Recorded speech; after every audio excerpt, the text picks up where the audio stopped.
Bonjour, je suis un développeur de FileMaker depuis plusieurs années. Le but d'un logiciel ou d'un CRM, qu'il soit tout près de la réalité de votre société, de vos besoins, diminuer les pertes de temps. Vos données sont accessibles à tout ordinateur connecté au web. Vos employés passent un temps fou à la recherche d'un document.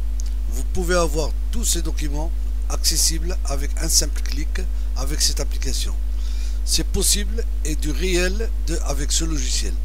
Cette application vous permet de suivre depuis le premier contact jusqu'à la vente de produits ou d'un service et aussi après-vente. Il peut servir aux sociétés de bus ou de location d'engins, etc. Nous allons commencer. Nous accédons à l'application avec un mot de passe. Nous avons un menu, donc nous allons commencer par la saisie des données. Je préfère commencer par la fin, par la dernière page ou le dernier résultat que nous allons avoir. Donc c'est ici j'ai un fichier bus. Donc nous avons le numéro de code, la désignation, la matricule et toutes les données concernant les papiers de bus. Nous avons aussi une image avec un pourcentage de la consommation qui consomme ce gasoil et une image du trajet qu'il va effectuer, par exemple ici de Tétouan-Martil, et ainsi de suite pour les autres engins, les autres bus.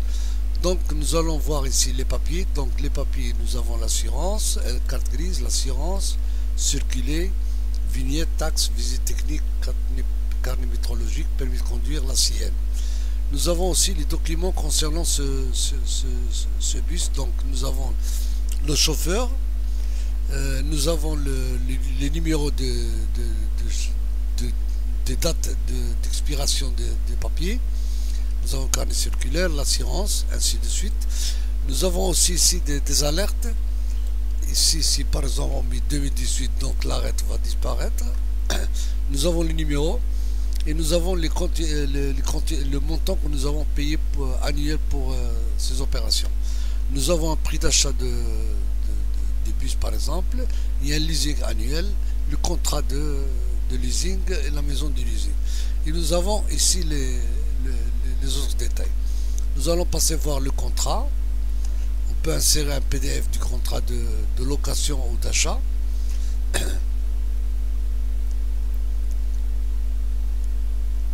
Nous avons la consommation de gasoil, les sorties qui se sont effectuées en gasoil et les entrées du gasoil. Par exemple, ce bus ici, nous avons un cumul de 3 tonnes 883 litres, 3883 litres et 35 708 dirhams.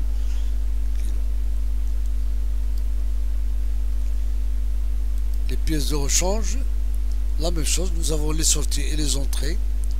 Je parle toujours du même bus. Les vidanges effectués pour ce bus, vidange de boîte et vidange du pont arrière. Si nous avons des dégâts, on peut insérer les dégâts ici. Nous avons par exemple le numéro, la date, on peut rajouter aussi le kilométrage où il a effectué l'accident, le chauffeur, le motif de dégâts, la nature de dégâts et le montant de dégâts. Le cumul qu'il a, ce chauffeur, c'est 1180 dirhams. Ici, il y a un exemple de 2 dégâts qu'il avait. Il avait 2 dégâts. Donc la maintenance, une fois que l'engin rentre sur un parc, donc la durée qu'il va effectuer, les employés qui vont travailler dedans, les pièces de rechange qu'ils vont rajouter, tout ça on va le voir en détail. Seulement ici c'est un récap. Le récap, c'est tout ce que nous avons gaspillé sur les vidanges d'huile, la boîte, vidange pont arrière. Je parle ici d'un récap du 1/1/2017 au 20/7/2017. Et nous avons aussi les pièces de rechange, le gasoil, total dégâts, les assurances, vignettes et ainsi de suite. Et ici nous avons un total recette de 130 904 et le total général des frais c'est 65 000. Donc le reste c'est un bénéfice, mais il faut bien sûr enlever les frais de personnel, frais de téléphone, les frais de location de loyer, de terrain et ainsi de suite. Donc nous allons commencer par l'application. Là nous avons vu que le global final. Donc nous avons ici les sorties de gasoil détaillées, et nous avons ici les entrées du gasoil aussi, et nous avons un stock avec des alertes bien sûr. Ici nous avons un minimum de 3 tonnes, ici on a 17, donc l'alerte, admettons que le minimum a été de 15 000, donc on doit avoir une alerte, voilà, une alerte. Donc nous allons voir maintenant les états par bus, la consommation des états par bus. Donc nous allons trier pour voir.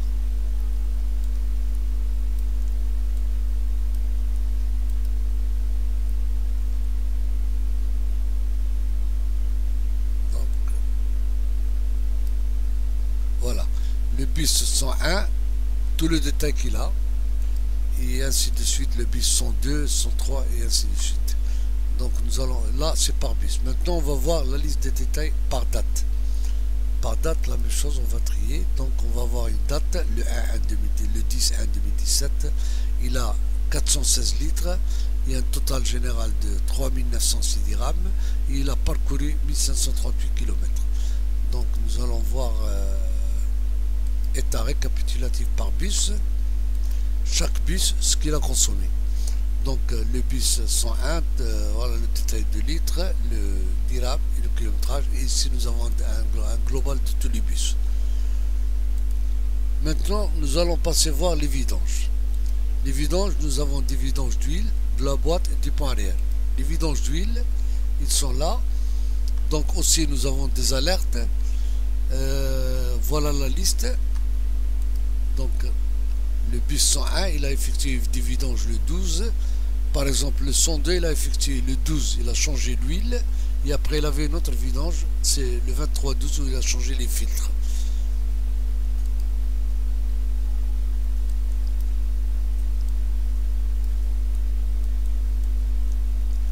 Maintenant nous allons voir les vidanges de la boîte. Voilà, la même chose, il y a une liste et le détail bien sûr. Et nous allons voir aussi les vidanges de pont arrière. Voilà, les ponts arrière. Et toujours on a ici les prochains vidanges avec le kilométrage actuel et ce qui reste, le temps qui reste, les kilométrages qui restent pour la prochaine vidange.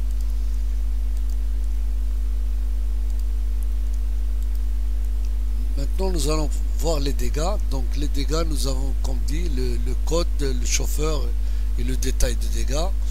Et ici on peut avoir 4 images de dégâts avec bien sûr avec le chauffeur et d'autres dégâts. Voilà. Et un troisième, ici on a 3 dégâts. Donc on peut voir la liste des dégâts, l'état des dégâts. Nous allons voir que ici j'ai mis par exemple le 101, il a effectué 2 dégâts, donc le 10 et le 12, les détails et les montants. Donc il a, c'est pour ça on a vu tout à l'heure qu'il avait 3180, 3725 dirhams en total, et 580 c'est le dégât qui appartient à notre employé, à notre chauffeur. Maintenant nous allons voir les pièces de rechange. Donc les pièces de rechange, nous avons les entrées, les sorties et le stock. Les entrées qui sont entrées en pièces de rechange, on peut voir les listes par article, on peut voir aussi les listes par fournisseur, et on peut voir la liste par date d'achat. Pour les sorties, c'est la même chose, c'est les détails. Et nous avons aussi les sorties par article, sorties par affectation, les emplacements, il est parti la pièce. Par exemple, ce camion ou ce engin ici, la Mercedes, il a 4 pièces, 4 fois il a pris des pièces. État par mois, des pièces sorties, et état par date. Donc ici sur les sorties, si on voit en bas, on voit ici le même article, voilà les entrées qu'ils ont rentrées avec cet article. C'est-à-dire la rentrée 2 fois 8 fois 2, le 2-1 et le 1-1. Maintenant, nous allons voir le stock. Le stock, nous avons un stock où on peut rajouter même la photo de la pièce. Je ne sais pas si j'ai une photo ici. Je crois que je n'ai pas de photo. Une image de la pièce, on peut rajouter une image de la pièce. Et nous avons le PMP, le prix PMP. Nous avons le numéro de casier où se trouve l'article, l'unité, prix unitaire, le stock disponible, total dirham. Donc nous avons un stock initial. Si nous avons des quantités retour, on va avoir un retour. Donc les entrées 3, une sortie 1. Ici nous avons à droite le détail des entrées. Donc l'entrée elle a été faite le 3-1 et les sorties. On va voir s'il y a un article qui a bougé plus. Voilà, ici nous avons un article où il a entré, il a une seule entrée, mais non, il a une entrée de 10 et une sortie de, une entrée de 10, de 8 plus 2 et une sortie de 1. D'accord. Donc nous allons voir la liste. Voilà, nous avons des sorties ici de stock par article.